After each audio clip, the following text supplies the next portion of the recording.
Real Virginia is proudly produced by the Virginia Farm Bureau Federation. Since 1926, Farm Bureau has been working to preserve Virginia farms and our rural heritage. Visit our website at vafarmbureau.org.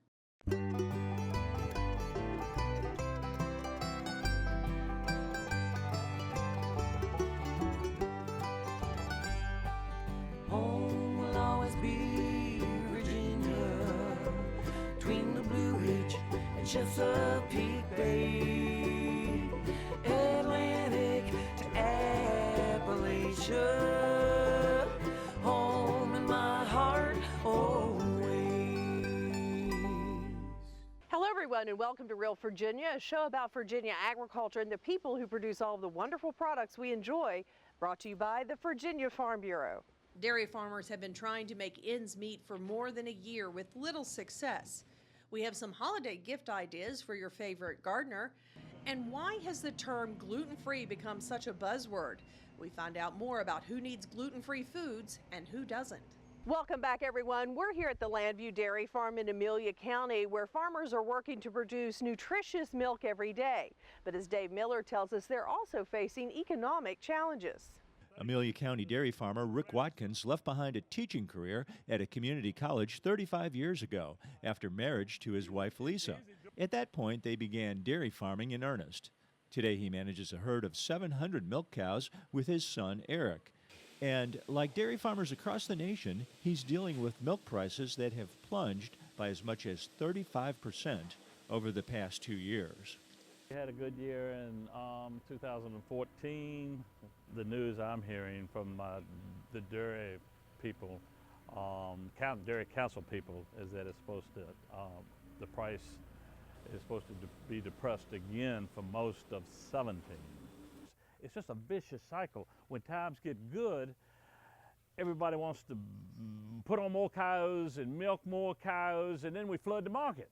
According to the agriculture publication Market Watch, some dairy farmers have begun pouring out millions of gallons of milk and filling warehouses with cheese to fight a growing glut of dairy products. It's all part of a vicious boom or bust cycle dairy farmers can't seem to escape. 2 years ago was really great, and then it started to slowly decline, and which is good because it stayed up high. Everybody would be milking more cows, and it's going to flood the market with milk. But wish we could export more, be more competitive on a worldwide market. In past years, sales of milk products overseas helped support American milk prices, but those sales have slumped from a high of 18% of all milk supplies to a current low of 7%. Compounding the problem is that consumers, particularly children, are not drinking as much milk as they used to.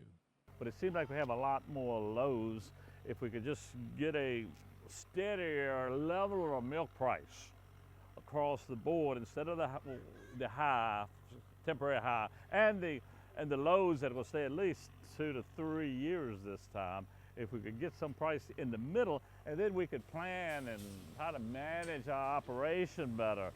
Eric Watkins is researching how to update their farm's technology with robotic milking machines that would cut labor costs and help them solve the problem of finding people willing to work long, hard hours in the dairy. Compared to dealing with not enough income, actually milking the cows is much easier now than the old days of using a bucket. I love feeding and taking care, tending to the baby calves. It's very, very, very good feeling is seeing them grow from birth all the way up to when they are more mature and they're milking. We put in the milk and enter the milk in here into this tank, and then it goes in through here.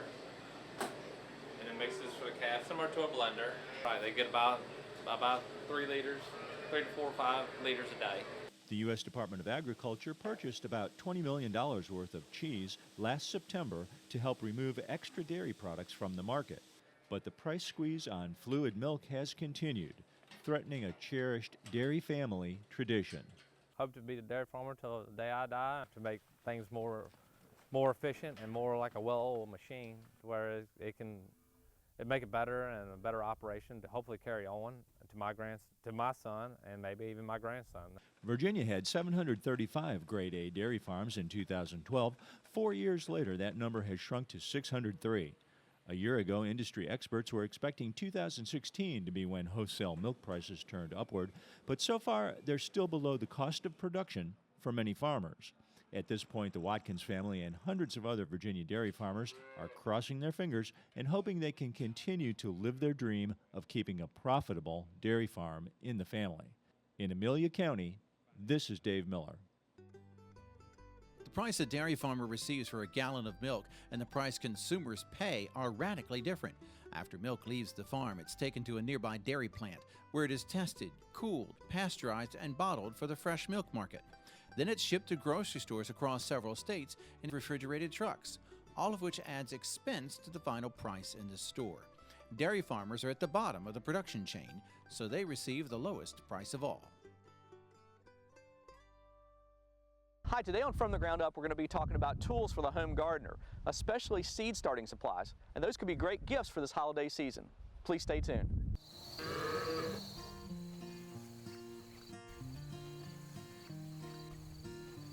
From our farms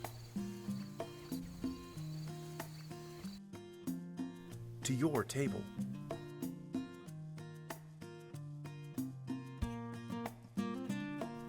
Virginia dairy farm families are dedicated to providing your family with nutritious, high-quality milk.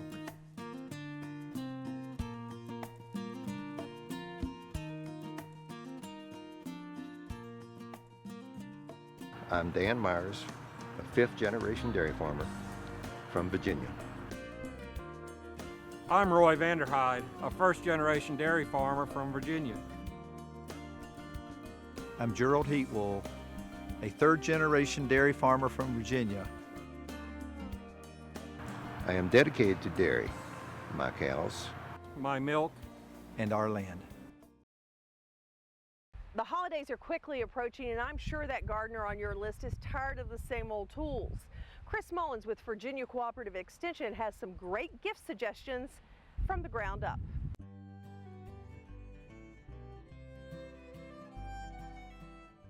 Well, hi, today we're going to be talking about gifts for the home gardener in your life. It's getting to be that time of year, thinking about the holidays and what you might buy somebody that really likes tools and different things for the garden to really help them be more efficient.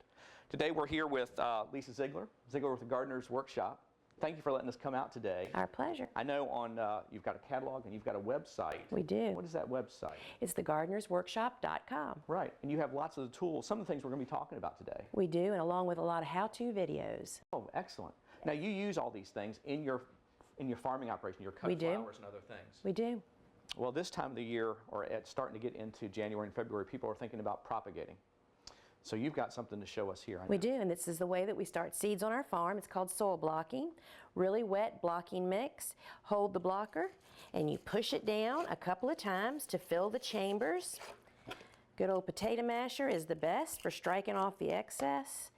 We use flat bottom trays with no drainage holes, which make them super home friendly, and you give it a push and a pull. Oh, wow. Isn't that great? And you've got a little place in there, a depression for a seed. You do, and we dump our seeds into this little aluminum seed pan for no static, a toothpick with a little moisture on it, touch it to the seed, and we firmly place the seed on each block. Oh, wow, that is great. No plastic, no cell packs. Exactly, exactly. And it grows a superior seedling. They don't get root bound. I see lots of seedlings you've got here, kale and sweet peas and different things. Some of them are in bigger blocks, so you've got a bigger block. We do have occasion to use the larger block when the seed is too large to go in the small one or when you want to transplant up to the next size. Gotcha, gotcha. That is great. And this media you're using, it's not soil from the garden. No, it is not. It is compost, peat moss, and some nutrients. So now that you've made those and they've you're inside, because you don't have a greenhouse, you do most everything inside. Correct. What's your next step? So we sow the seeds, then we move it to a seedling heat mat to warm up the soil, and that's why you see all the blocks have a plant and they're uniform in size because they all got warm and sprouted at the same time. Then once half of them germinate, we move them to a grow light. Oh, great. So now you sell the seed mat also? Yes, we have all the pieces, yes. The light and everything? Correct. And I see you can put a lot of these. That is 160 soil blocks underneath that light. Soil blocking is such a space savvy, perfect for the home gardener, which is why I chose it all those years ago. And it seems quick too. It is very quick and easy. Very quick. Another thing, not a tool, but I think a good resource. You have your own book you've written. I do. It's called Cool Flowers. It's all about a group of flowers that have kind of been forgotten. It's the first spring bloomers, and we plant them in the fall like we do pansies. And these are some of the most important flowers for pollinators. And there's also a chapter on seed starting and soil preparation also. So it's a kind of an all-around gardening book, but it highlights flowers. Oh, that's great. So a lot of good things here. The soil blockers are really like that. Heat mat, propagation mat light, book. You've even got some different types of hose, don't you? We do. We do. This is called a little Japanese grass weeder, and we really use this a lot on our farm. The way a hose should work is flat on the ground, not curved. You use it as a razor. We just drop it down about 1/2 to 1 inch and pull it through the soil, and it takes out everything in its wake. And it's effortless when you use the blade flat instead of like this. Gotcha. Yes. Gotcha. That makes perfect sense. It does. So we love it. This is wonderful. I'm going to check out your website myself. These are some great tools. Thank you so much for letting us come out today and visit the farm. Hey, it's our pleasure. We love sharing. Well, good. Well, for more information about gardening tools, please contact your local county extension office and talk to a master gardener. For From the Ground Up, I'm Chris Mullins. We'll see you next time. From the Ground Up is presented with the generous advice and assistance of Virginia Cooperative Extension. Visit their website at ext.vt.edu. What could be more basic than chicken soup? Chef John Maxwell shows us a unique twist on this familiar dish next in the heart of the home. There's nothing like hot chicken soup to warm you up on a cool winter's day. Chef Maxwell joins us now with a recipe with an Asian twist in the heart of the home.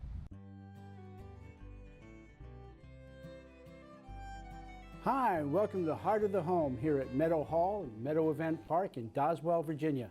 Today we're going to be playing with something a little bit different. We're going to be using great Virginia food to make an Oriental soup. This is a Korean-style chicken soup. It's got all kinds of great flavors in it. So we're going to get started by warming this pan up. All right, I've got a little bit of oil in it. All right, and I'm browning off some garlic in here. While that's coming up, I want to talk to you a little bit about the noodles we're going to put in this soup. I've got a little bit of salted water boiling here, right? And I've got some Asian noodles. Now, these are in the dry goods section of your grocery store. Right? They come in a little pouch, right? And this takes seconds to cook. So I'm going to put both of these packages of noodles into this boiling salted water. Now these are Asian stir-fry type noodles, but you can use any kind of noodle you want in this soup. You could use spaghetti, you could use fettuccine, anything like that. The key is to make sure that it is cooked before it goes into the soup. Otherwise it'll absorb too much of the flavor. All right. I've got this working. Got the garlic done. I'm going to add some onions. Stir that around. Get those coated with the hot oil. And now these noodles are just about done. It takes that much time for these to cook. Now what I'm going to do is strain them here into the sink so that I can use the noodles. All right, so you can see these noodles are nice, soft, and hot. All right. These onions are starting to soften up just a little bit. Don't want them to soften too much. Now I'm going to add the chicken stock. Now I make my chicken stock from scratch, but you don't have to. There are lots of good commercial chicken stocks available in any grocery store from a variety of different producers. Some are sodium free, sodium, low sodium, low fat, no fat. So pick the kind of chicken stock that you want to have. Now, I'm going to get the garnish for this together. One of the things I'm going to put in here is zucchini. All right. So I'm going to cut the sides off, just kind of square it off. And now I'm going to cut an angle cut on these, right, to make matchsticks. Just sprinkle them with a little bit of salt. And that salt will help pull the water out of them, and they'll be like this. It changes the color a little bit and makes them very soft. All right. Now that it's just about there, I'm going to pop some chicken breast in there. Now this is going to give a bit more flavor to that chicken stock, as well as giving us our chicken for the chicken broth. And this is going to take about 5 minutes, maybe 7. All right, the chicken is just about done now. It's been simmering for a little while, and I'm going to finish off the flavoring for the soup and then pull the chicken out. So one of the things I'm going to do is I'm going to peel this knob of ginger. You see, I'm peeling it with a spoon. This way I don't lose any ginger. I just take the skin off. Now I'm going to cut very thin slices and then cut them into little sticks.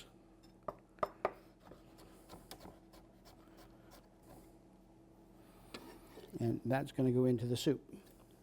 All right. All right, that's almost there. So here's one of the chicken breasts. And I'm going to just kind of pull this and chop it all at the same time into strips. I don't want it into small pieces. I want it into strips. Now I've got a seasoning mix here. I've used this gangjeon, which is a Korean hot pepper paste. I've mixed it with some apple cider and some vinegar and some sugar and some salt and pepper, right, to make this little seasoning mix that I'm going to put on this chicken. Now, I'm going to saute off these zucchinis.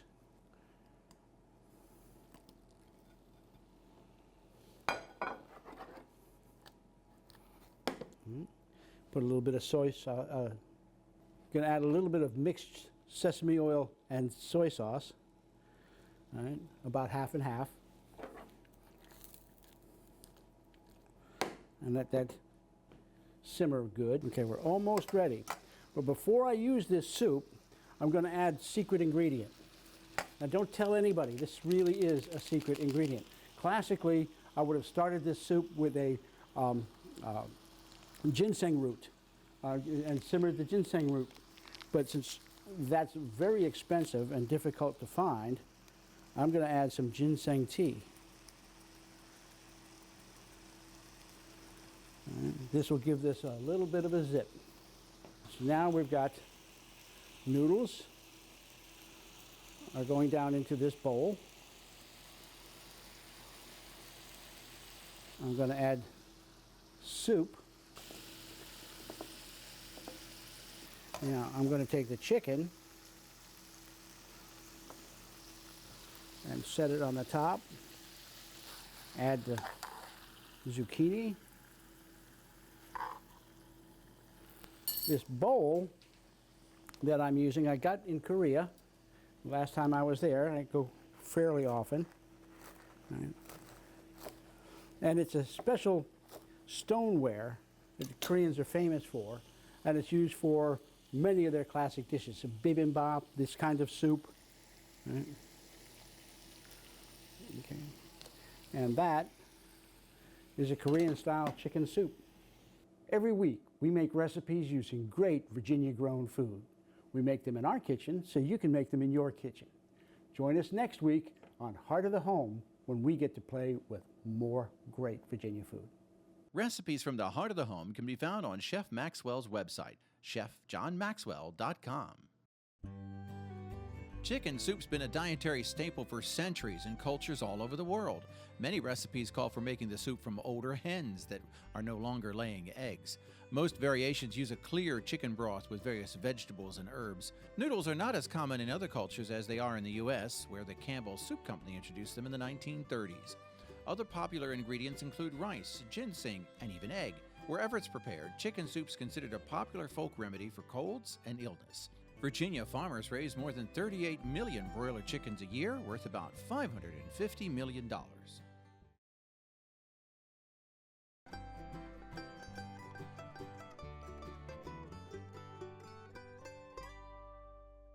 Americans love their fads, whether it's technology, fashion, or even food. And the latest food trend is going gluten-free.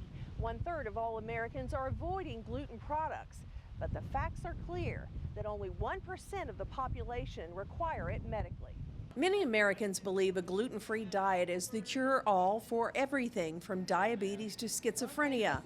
The research firm Mintel reports the market for gluten-free foods is predicted to raise $15 billion by the end of 2016. But who really needs to eat gluten-free products?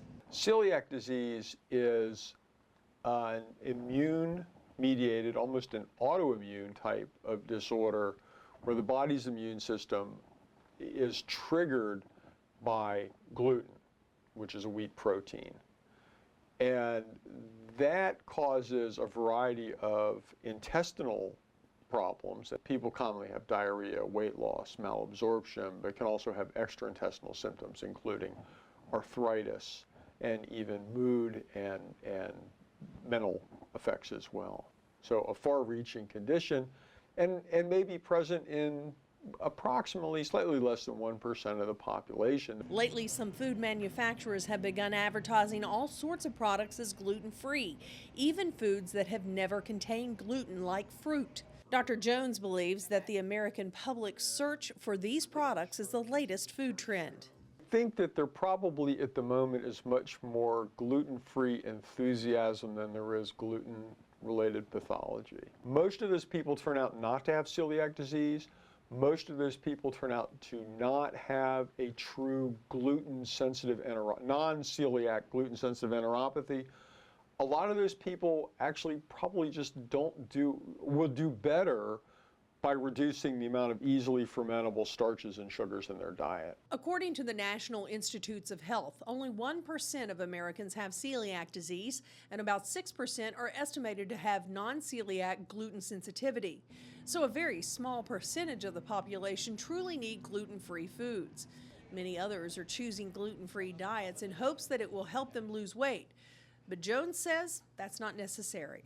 I think a sensible, balanced diet, probably with attention to starches and sugars, may help you lose weight, but going strictly gluten-free, other than reducing the amount of carbohydrate you ingest, probably is not going to specifically help you. Some nutritionists note that gluten-free diets might actually be less healthy. In declaring all carbs poisonous and banishing the entire food group of grains, gluten-free proponents ignore the importance of whole wheat foods. Eating whole grains provides much-needed dietary fiber and also has been associated with reduced risk of heart disease, type 2 diabetes, some cancers, hypertension, stroke, and obesity. The good news for real celiac disease sufferers is that the market has responded to their needs. Until now, many of them had very little to choose from in the grocery aisle. Today, stores offer everything from fresh gluten-free breads and desserts to pizza. That would not be possible without advancements in agriculture and food processing techniques. I think life is easier and much simpler and safer for the people who truly need a gluten-free diet. Their dietary options are much broader. Restaurants are much more aware in terms of food preparation. And the foods that are available are much more readily available than they were 10 years ago or 5 years ago. So before jumping on the latest food fad, James encourages his patients to learn more about food science and nutrition and to reduce the amount of easily fermentable starches and sugars in their diet. And that's something both wheat growers and consumers can all agree on.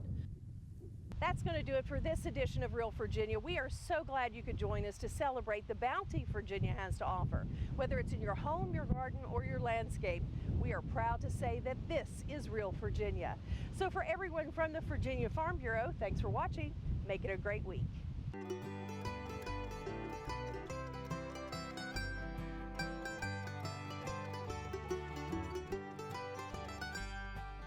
Home will always be Virginia, between the Blue Ridge and Chesapeake Bay.